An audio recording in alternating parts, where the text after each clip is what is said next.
Welcome back to another tier list video. Today we're going to do all of the Star Wars characters, and it's going to be a beefy list. I went through and I found another tier list because I am lazy yet again and I do not have the time or the patience to make my own list and download all the thumbnails. So strap in and let's go through 150 Star Wars characters. So as you can see, this is the beefy list that I found of so many freaking Star Wars characters. Now, as you can see, there are a lot of characters that are relevant, and I will be putting them into Don't Know, Don't Care, because I really don't care about a good chunk of these. As you can see, there is 150 spanning from episodes 1 through 9, Rogue One, Solo, The Clone Wars, Rebels, The Mandalorian, Jedi Fallen Order, The Bad Batch, Obi-Wan Kenobi, Andor, and more. The Force Unleashed is in here, along with some of the Boba Fett characters. So we're stocked. To make this a little easier, I'm going to start with the Jedi and then go in chronological order by the Republic, the Separatists, and then everything in between, Revenge of the Sith and New Hope, then the original trilogy, and then the sequels. And then some miscellaneous characters that I'm probably going to just throw in Don't Know, Don't Care. So I'm actually going to start off with the Don't Know, Don't Care characters. That way they're just out of the way and we don't have to worry about them. Now, as you can see, these are the characters that are on the Don't Know, Don't Care, and these I strictly just do not know right here. And I know of them. I know Darth Bane, Darth Malgus. I know some of them, but I don't know their backstory enough to make an actual good critical review on them. Now, the rest are just Andor characters, the 2 Clone Wars characters from Ahsoka, from the Ahsoka arc in the season 7. Don't really care about them, and I don't care about any of these. I'm not going to waste my time sharing my opinion on them because I don't know much about them, and I don't care. I have a pretty standard list: Supreme, Legendary, Amazing, Great, Good, Meh, and Terrible. Meh and Terrible will probably have a good chunk. This is like a 7 out of 10 kind of slot right here. Good. Most of the characters are probably going to go there. Like I said, starting from all of the Jedi, going to the Republic, to the Sith, the Separatists, the Bounty Hunters, and then we got Bad Batch, and just continuing on. I will be splitting these up into multiple videos because it's just going to be such a beefy list that it's probably going to be longer than the other tier list videos that I made with the Star Wars movies and shows. So I'm going to have to chop it down a lot. Also, another thing is a lot of these names I'm probably not going to remember. Okay. So I'm sorry. Right off the bat, Kanan Jarrus, or Caleb Doom. We're going to put him at Amazing. I think he is an amazing character. I think that his journey from the beginning of Rebels to the end was awesome to watch, and he becomes a very powerful Jedi. Now, that's a word you're going to hear me say and an abundance of in this video, so I apologize in advance. Along with him, we have Ezra Bridger, who's also amazing. And the reason why I'm putting these two at Amazing is because these are characters. As a character, not as Jedi, but as characters, they're amazing characters. I could, honestly, the first half of Rebels, Ezra was good. Also kind of meh, but that last season, he really redeemed himself for me. Now, I'm not even considering this as Ahsoka for him, because I don't want to think about it. He was horrible on Ahsoka. I think he was worthless. And I'm only going based off of the thumbnail, and that is the animated Ezra Bridger. But let's start off big and do the Jedi. Cal Kestis's newfound master from Fallen Order. She was good. I didn't really care for her. Honestly, no, she's meh. I didn't really care for her. Her storyline didn't really like grab me and be like, whoa, fantastic. No, she was just meh. Cal Kestis. He is slowly becoming one of my favorite characters in Star Wars. Now, one of, meaning not even in the top 5 or top 10, but he's still like really good. And there's so many characters that it's hard to, this is going to be a hard list. All right. But Cal Kestis, especially in Jedi Survivor, really stepped up as a character. And he is so enjoyable to watch in these games. And I'm really excited to see what they're going to have him do and where his stories are going to go in the 3rd game. Starkiller is a legendary character. Now, I know I said I'm going to go off a character standpoint, but he is one of the most powerful Jedi Sith combos in Star Wars. Now, he's a legendary character. He's Legends. He's not canon, unfortunately, because if he was canon, he would just destroy everyone. And there would be no point in having Star Wars because he would just be wrecking everyone. But I don't think, in my personal opinion, that he's a supreme character. His character and his abilities in Force Unleashed were amazing. That's why I'm knocking him up there to legendary. Now, his master from Force Unleashed, the one that is the Jedi that he blinds, I'm going to put him at good. He was fun. I liked how he was kind of like his new master outside of being the apprentice of Darth Vader. So right there, he puts us good. I'm actually going to stick this Jedi at don't know. I know she exists. I don't not know her, but I don't really know enough about her to base a good opinion on. Chalk T, from what I've seen, just meh. You don't really see a lot about her. You see a little bit in an episode in Clone Wars where she's talking about some of the clones and she's watching over their progress. That's as far as it goes. Quinlan Vos. I think Quinlan Vos is good. Now, animated, yes, that's all we're seeing in this picture. We do not see him in live action. We hear a little bit of his name in the Kenobi show, but where he really pops off is in the Dark Disciple book, where he is joined forces with Asajj Ventress, and they're pretty much romantically involved, and he's nuts in that. He's a good character. I enjoy him. Again, another Jedi that I didn't get to see a lot of. I'll put him at good just because he's kind of fun to see in the Citadel arc in Clone Wars, and he's fighting to escape there, and he gives the information to... I'm actually just going to put him at meh. It's not a bad meh. I'm not trying to badmouth him. I'm sure he's a real cool Jedi, but you don't get to see a lot about him. I could put him at don't know, don't care, but you see enough of him to put him in the ranking. Kit Fisto. Kit Fisto is redeemed by Clone Wars because his brutal death in Revenge of the Sith really disgraces the man. But in Clone Wars, you get to see him fight General Grievous, which is cool. He whips out the double lightsabers and he fights him, and his character is progressed further and more in Clone Wars and a better development. Nothing too serious, nothing too crazy. That's why he's only in the good ranking, but, you know. Ki-Adi-Mundi. We'll put it good. Now, recently, I just watched Acolyte with Ki-Adi-Mundi. Disgrace. Little backed up on that. Ki-Adi-Mundi in The Phantom Menace said that the Sith have not been seen in a millennium. In Acolyte, a show where he should not be alive, he's not even born yet. The writers of Acolyte brought him into the show and made him older than he was, and made him a liar. Because if there are Sith in Acolyte, then he knows about him. But he's a good character, all of that aside.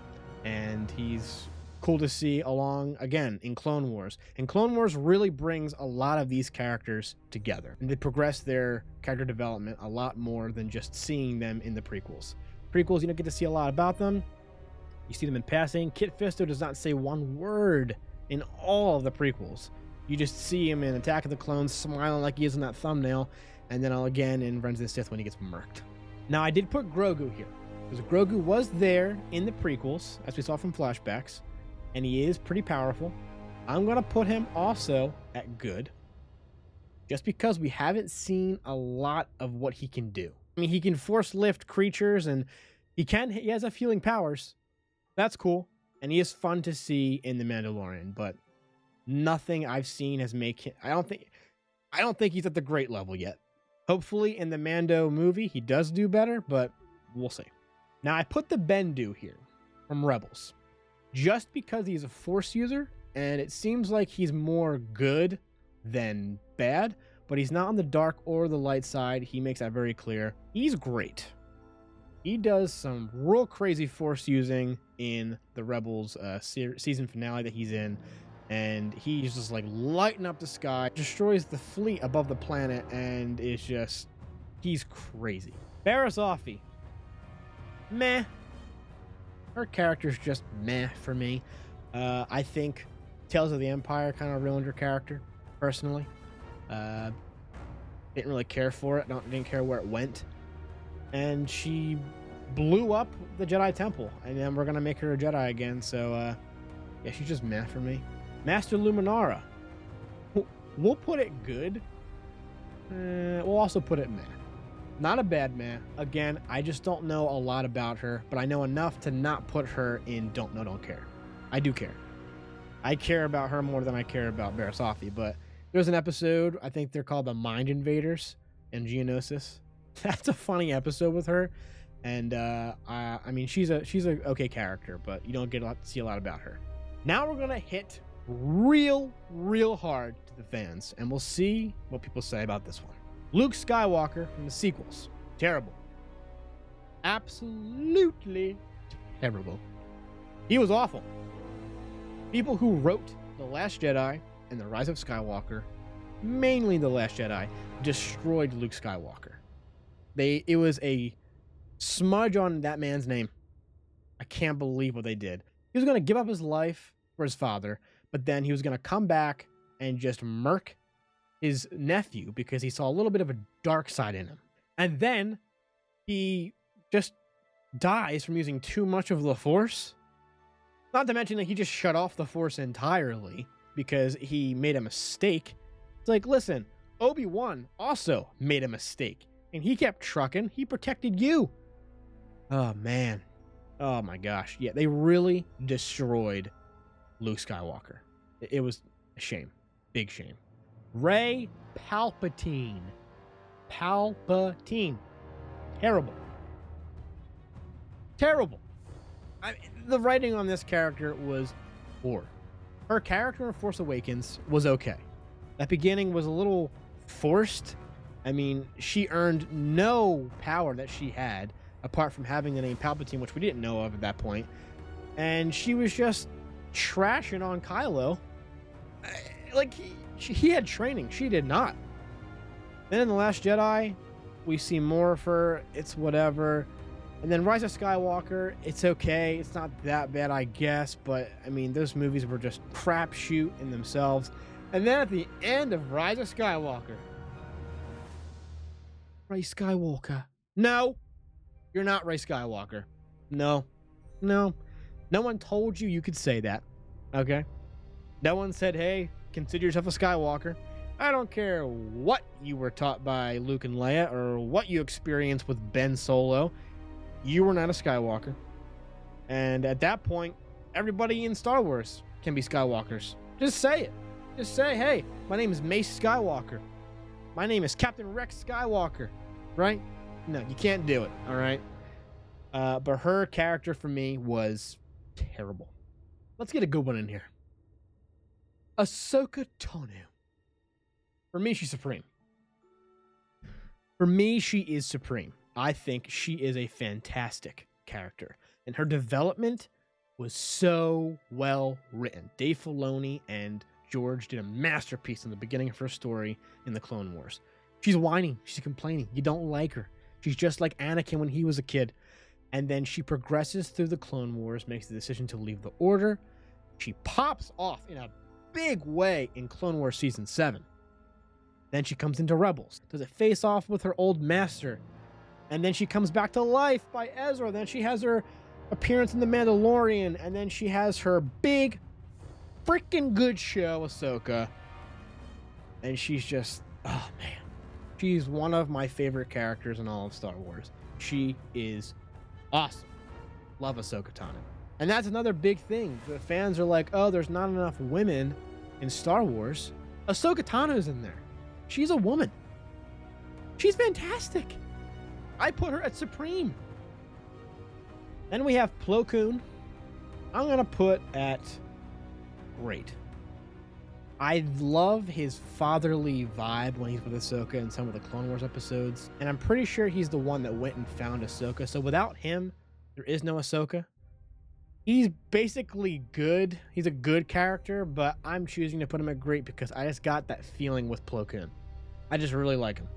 Mace Windu is a legendary character. Now, he's a very key reason. Not the key reason, but he's one of the many keys that were just like locking up all of Anakin's feelings. And why he was a douchebag to Anakin the whole time. And he didn't trust him. He held him at a couple arms length. And rightfully so. I mean, Anakin was a little dodgy, but I feel like if Anakin had a better interactions with Mace Windu and some of the other Jedis in the Council, he wouldn't have fallen to the dark side. But Mace Windu still is just insane with the lightsaber, insane with the Force, and that makes him a legendary character. And even though he is a douchebag Anakin, his character is freaking awesome. Samuel L. Jackson, baby. Then we come to Yoda. There's no question, no doubt about it in my mind. Master Yoda is a supreme Star Wars character. Yoda is an amazing character in Star Wars. Without Yoda, is there Star Wars? I don't think so. He is a Grand Master of the Jedi. He is one of the most powerful Jedi in the movies. He trains Luke to become top 2 powerful Jedi in the movies. He's just freaking supreme, dude. He's just so good. He's funny. He walks around with that cane, drops it, says, nope, we're going to twirl around here, do some acrobats. Give me the cane back. Oh my gosh. He's just so much freaking fun. Supreme. Qui-Gon Jinn is also a supreme Star Wars character. I get upset every time I think about him just getting sliced and diced by Darth Maul. He is the best gray Jedi. He uses his feelings to become a better person, a better Jedi. And I feel like if he didn't die, Anakin would not have fallen to the dark side. He would have trained him perfectly. And he was not on the council, I don't believe, because of the way he thought. And because he was basically as the same mind as Count Dooku, just not a Sith. He was a Jedi and he wasn't going to fall to the dark side, but he's just... oh. I love Qui-Gon Jinn. He is one of my favorite characters. Supreme. Anakin Skywalker. Anakin's also supreme. Even though his reign as a Jedi wasn't extremely long, he was the most powerful Jedi. He was above everyone and destroyed literally all of the Jedi in Revenge of the Sith. Even in Clone Wars, you see his development becoming an apprentice from Attack of the Clones to a knight. And even though he's not granted the title of master, he is still a master to Ahsoka Tano, and it's awesome to see. So much fun to see. And then you see him fall to the dark side. And he would have beat Obi-Wan Kenobi if he wasn't so blinded by the dark side, thinking that he was going to be able to defeat him while Obi-Wan was on the high ground. But nonetheless, before his fall, Anakin was supreme. Now, to both Obi-Wans. Obi-Wan from the prequels, and then Obi-Wan in the OG. Obi-Wan from the prequels is legendary. Obi-Wan from the OG is supreme. Obi-Wan Kenobi from the prequels is one of my favorite characters. I love Ewan McGregor as Obi-Wan. Oh my gosh. He's just so awesome. And I'd put him at supreme if the OG Obi-Wan didn't exist, if Ben Kenobi wasn't there. Because Ben Kenobi is there, they're not in the same spot.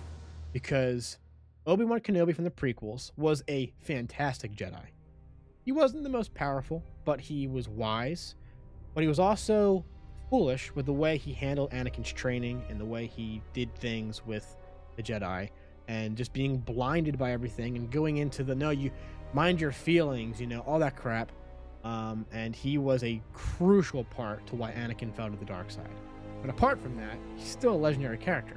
Now, Ben Kenobi is supreme because he has experienced all of that. He has growth now.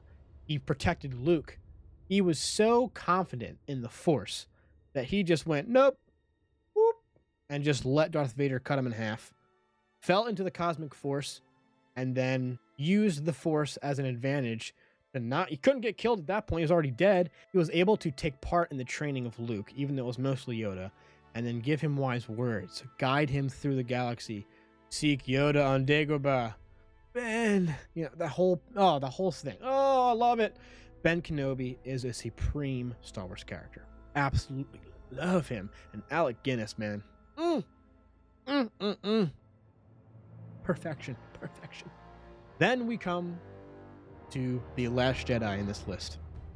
The Luke Skywalker from the OG. He is also a supreme Jedi, a supreme Star Wars character. Luke Skywalker is amazing.